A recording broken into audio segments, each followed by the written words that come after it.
Evo, people, pozdravljeni v Couples Q&A, part 2 z mojo božjo polovico. To je sicer nadaljevanje prejšnjega parta, tam smo zajela nekaj zelo dobrih vprašanj, zdaj pa vas vabimo tudi, da še odgovorimo na ostale. Tako je, kar začniva. Torej, Nastja sprašuje, v čem vidita smisel pri bodybuilding tekmah, je kakšna nagrada razen medalje? Ok, let me start. Smisel v bodybuilding tekmah ne gledam iz tega konteksta, ampak gledam zato, ker to uživam. To je meni življenjski slog, to je meni stopanje oziroma na dnevni bazi, da nekako greš izven cone obdobja, da prideš do tistega cilja, katerega si postavil, ker se mi zdi, da moraš imeti na vsakem področju življenju nastavljene neke te, bom rekel, cilje. In je bodybuilding kot sam šport res en tak šport, kateri te nauči nekega dela na dnevni bazi, pa tudi kako boš dostavljal več v ostalih kontekstih življenja. Torej, res ta, bom rekel, bolj goal setting. Zdaj, glede nagrad, pa glede vsega skupaj, če nisi eliten, tukaj dosti ne moreš pričakovati.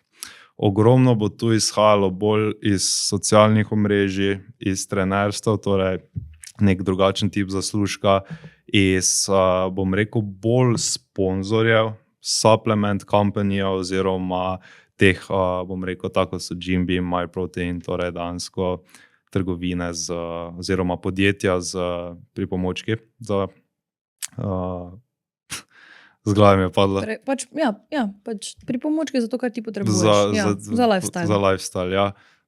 Drugače, kaj več kot to, pa na tekmah kot nekega notranjega zadovoljstva se mi zdi, pa nekega veselja, pa uživanja, pa dokazovanja samemu sebi, samemu sebi, ne ostanem, da si zmož, da si sposoben, ne dobiš. Ja, tu se strinjam. Pa zdaj moramo se definitivno zavedati, da tisti, ki so na pro nivoju, pa če vam zdaj to malenkost bolj postavim na mizo, kak je tu. Torej, ti se pripravljaš, ponavadi, da greš ti na tekmo, ti si ne moš najeti trenerja sam za prep. Morate trener poznati že prej, ali pa razkiraš to, da mogoče sploh ne veš. Če se bo trener znal spoprijeti s tabo na nek način, tudi če je to nek elitni trener, težko je človekom že takoj začeti prep. Torej, ti moraš si vzeti vsaj eno off sezono pri tem trenerju, oziroma moraš, priporočam.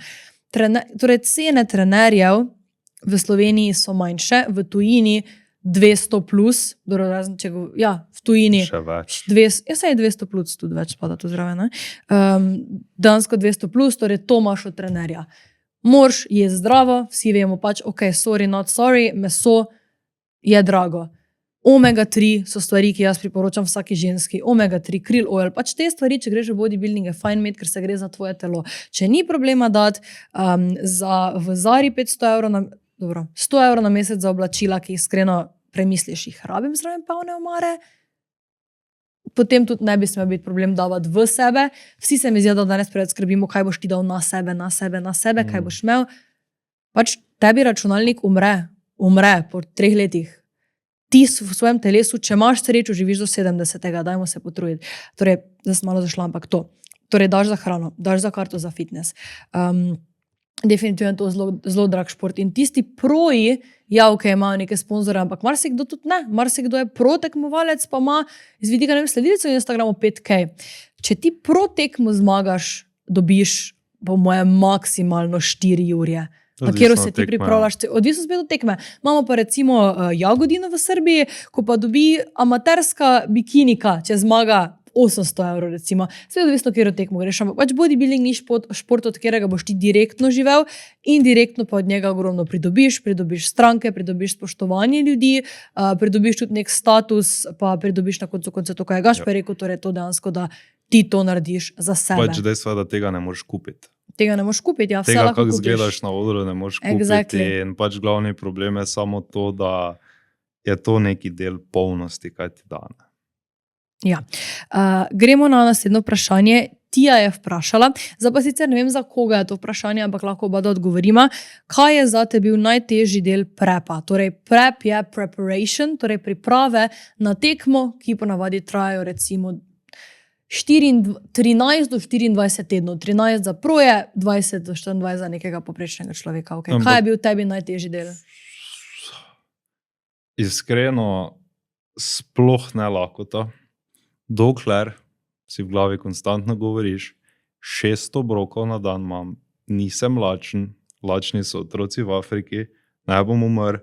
In to je mene vodilo skozi ta prep, sploh kaj se tiče lakote, ker ponovadi vsi demonizirajo, ja, pa si lačen, pa to.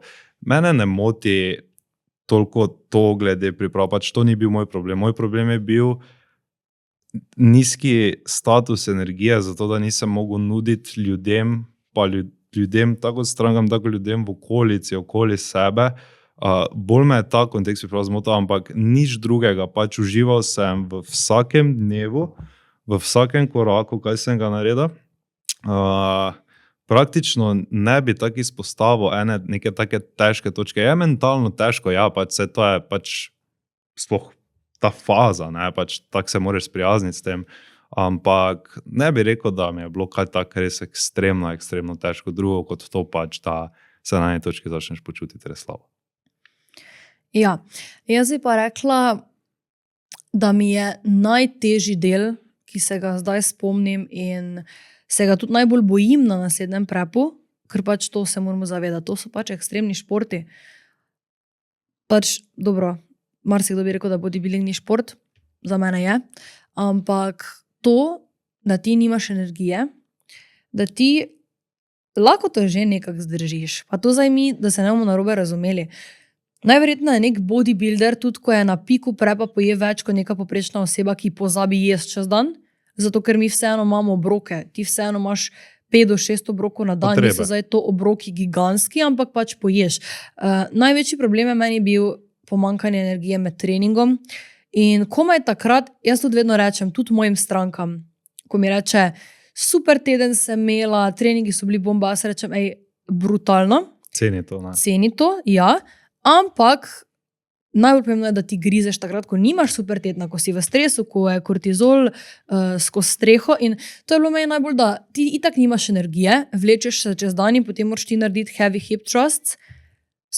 Sovražim, iskreno ta del prepa sovražim, ampak pač narediš nekaj. Ne zanašaš se, motivacija. Motivacija je bullshit. Pač tu imaš disciplino, greš, narediš, ne glede na to, kaj je, pač guraš se, ampak to je pač meni iskreno najbolj. Naslednje vprašanje je od Nastje. Kako najhitreje zdravo shujšati? Zdravo shujšati? Ja, kako najhitreje zdravo shujšati?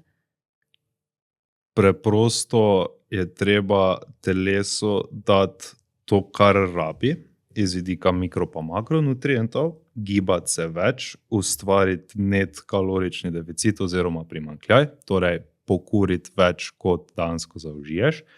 Znotraj tega pa je imeti tudi neko dobro razmerje makronutrientov, kateri ti bodo omogočali, da boš dietiral zdravo, pa tudi ne biti agresiven z samim kaloričnim deficitom, ne sekati kalorij prehitro, pa se zavedati, da si moraš vzeti za ta proces čas, ker če si ti pozabil na čas, ko si se zredila za 90 kg, pa je bilo to 20 tednov, potem ne moreš pričakovati, da boš teh 90 kg potegnil iz sebe v 5 tednih. Točno tu bi zaradi nekaj dodala. Shranila sem si en post, ki ga bom objavila na Gradual, ker je en quote.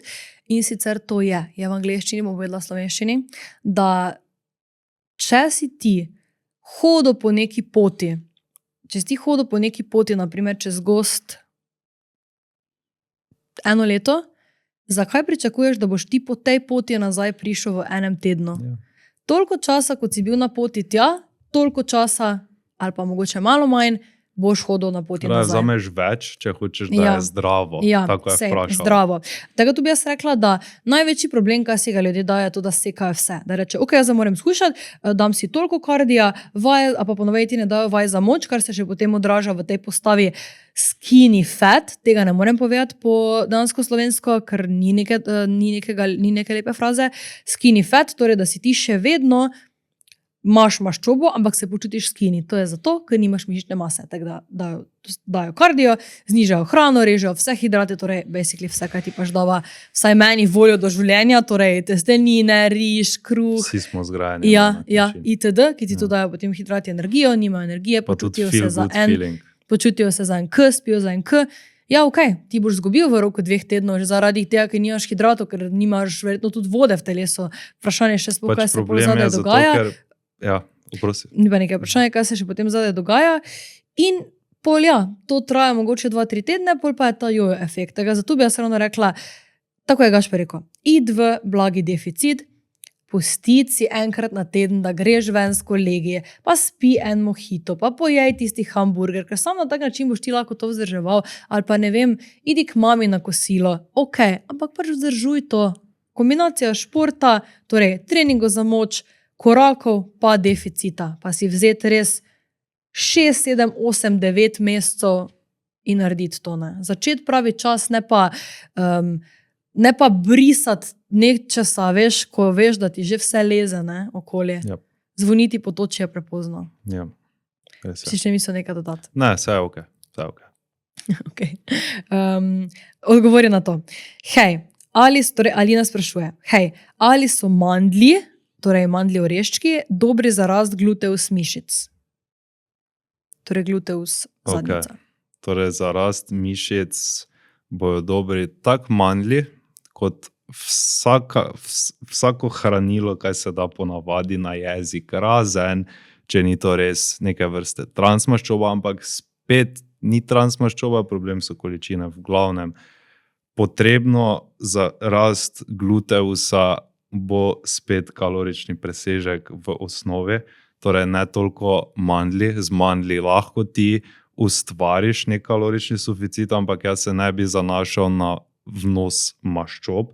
Kot ženska sicer imaš malenkost drugačne potrebe po maščobah, zaradi same hormonske funkcije menstrualnega cikla, ampak ne bi se zanašal toliko na vnos maščob, ker pač mandlji so dejansko samo neka vrsta maščob, ampak bi bolj šel v smeri, da si res mandlje mogoče uporabiš kot nek pripomoček, implementiraš znotraj diete, pa dieto strukturiraš potem okrog ostalih hranil. Ja, pa definitivno ne pozabiti na težke treninge. Jaz bi tu rekla za punco minimalno 2-krat na teden, maksimalno ne bom rekla, ker nočem reči, jaz bi rekla optimalno 3-krat, ampak spet odvisno, če ti ne treniraš na hard, lahko ti vsaki dan treniraš noge. Tako meni nekdo reče, jaz treniram samo noge. Če ti treniraš 5-krat na teden zadnjico, meni to dovolj pove o tvojemu treningu. Tako da bolj se fokusirati na to, da dansko daš v trening maksimalno svoje moči in da pač ješ dovolj. Pa daj si čas. Moramo se zavedati, da gluteus maximus je dansko največja mišica na telesu, ki bo rabila dlje časa za rast. Je več gluteusa.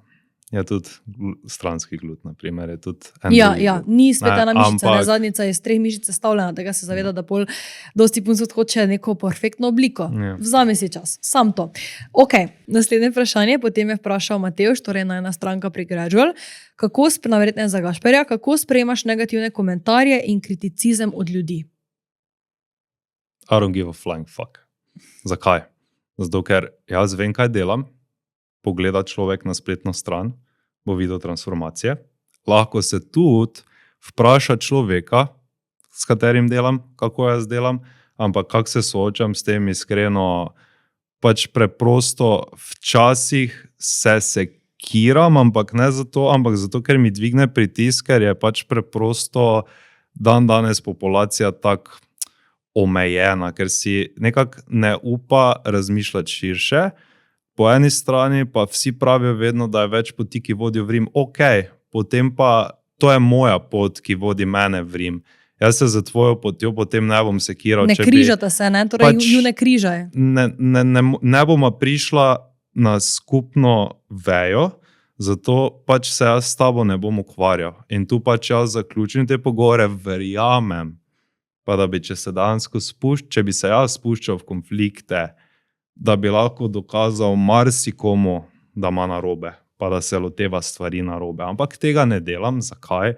Ker sem preveč fokusiran na to, kako vrednost lahko dam jaz s tem, s katerimi delam, pa tudi, da s sabo delam to, kaj delam. To je meni največja prioriteta. Na tej točki bi jaz rekla, da mene, hate komentarji na mene, kritike na mene, tako si rekel.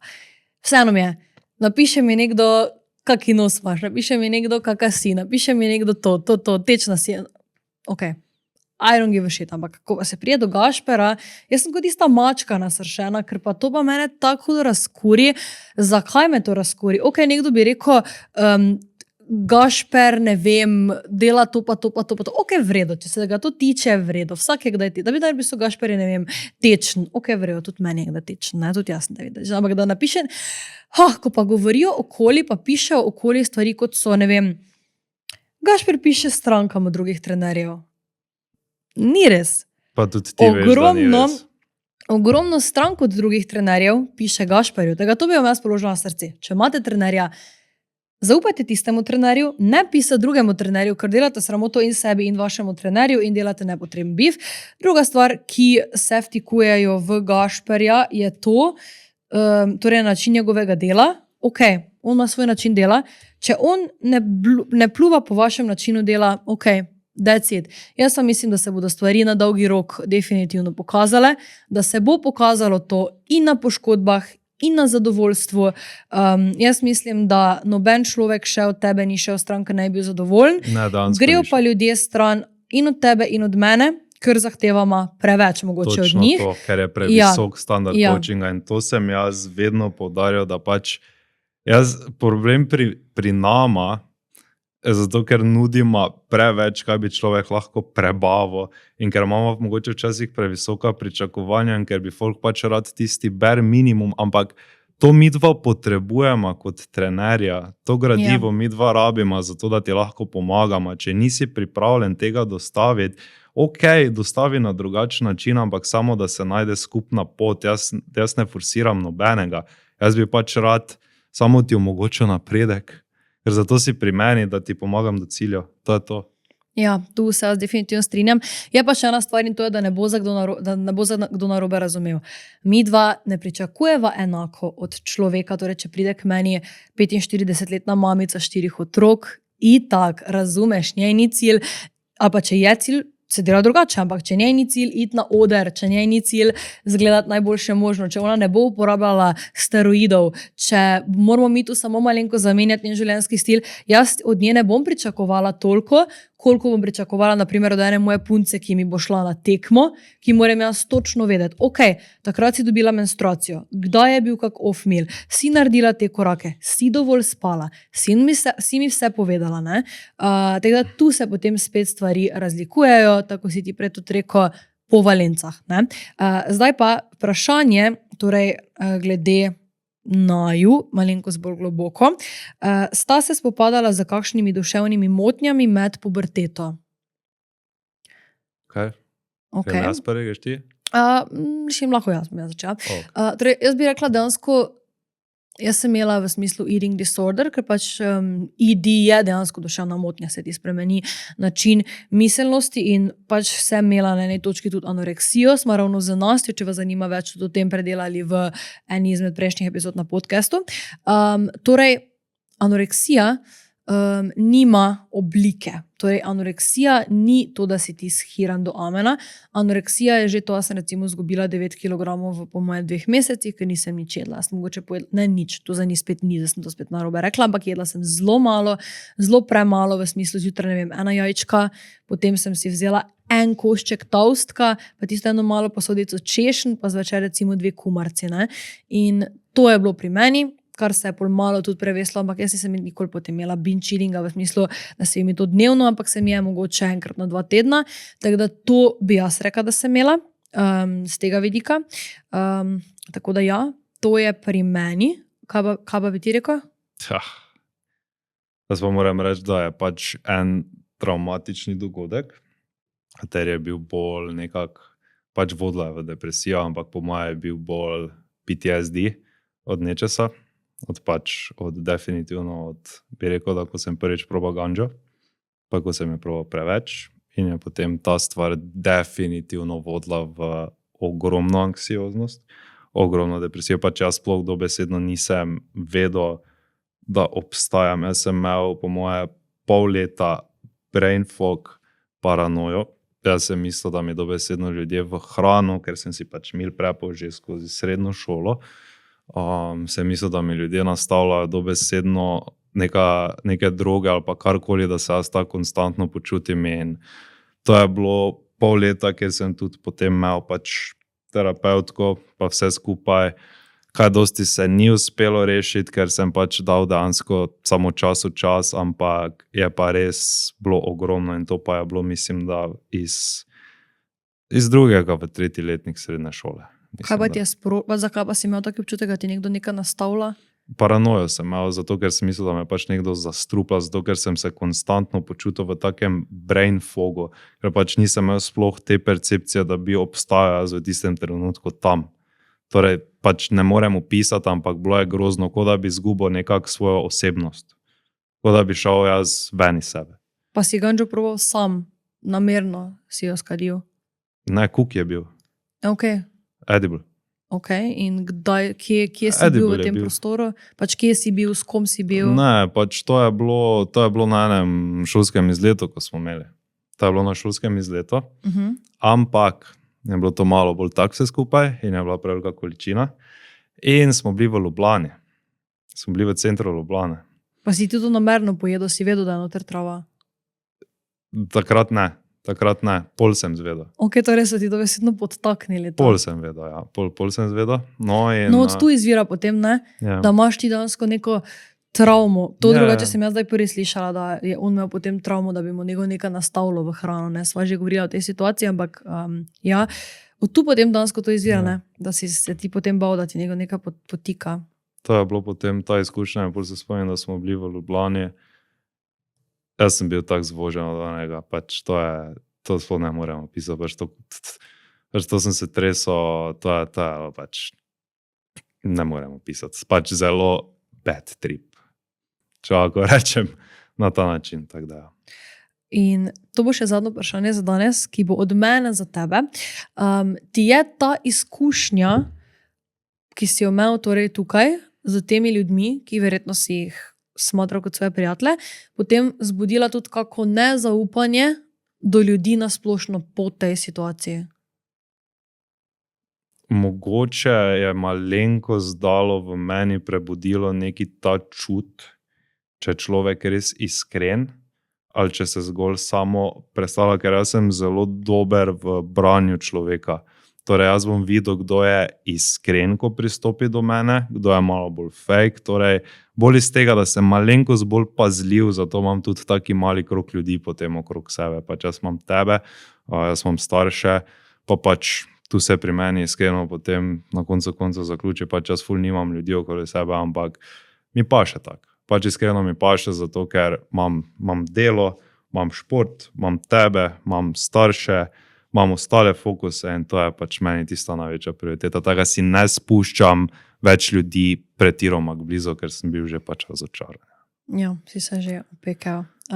Jaz bi tudi tako rekla, ne, tako tega šperomeno. Mali krog ljudi in to se mi zdi tudi ena taka stvar, da dostikrat se opremamo preteklosti, dostikrat se opremamo ljudi, neke stare verzije ljudi, ki jih zdaj več ni, ali pa niso hodili po isti poti kot ti, ali pa so hodili dosti počasneje, so ostali nekje zadaj in normalno je, da ti dejansko prerasteš določene ljudi.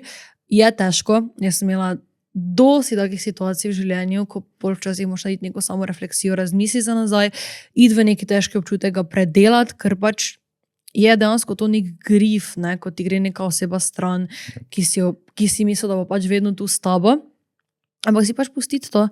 Ne pusti, da te ljudje vlečejo, ne? Ker to je dejansko potem tisti, bom povedala po slovensko, efekt, recimo gnilega jabolka. Ne? Torej, s kim si, taka vsi, če rečem po balkansko. Ne? Dejansko z ljudmi, s katerimi se družiš, najverjetneje boš tak. Če si ti obkrožen z 5 pijanci, pač sorry, boš... se družiš, pa ti povem, kdo si, to je slovensko. Boš pijanec. Če se pa ti obkrožiš z pametnimi ljudmi, pa je to. Včasih je boljši biti pač najslabši v sobi, kot najboljši. Tako da ja. Tu bom na tej točki zaključila s tem Q&A-om, bi pa še rada povedala, da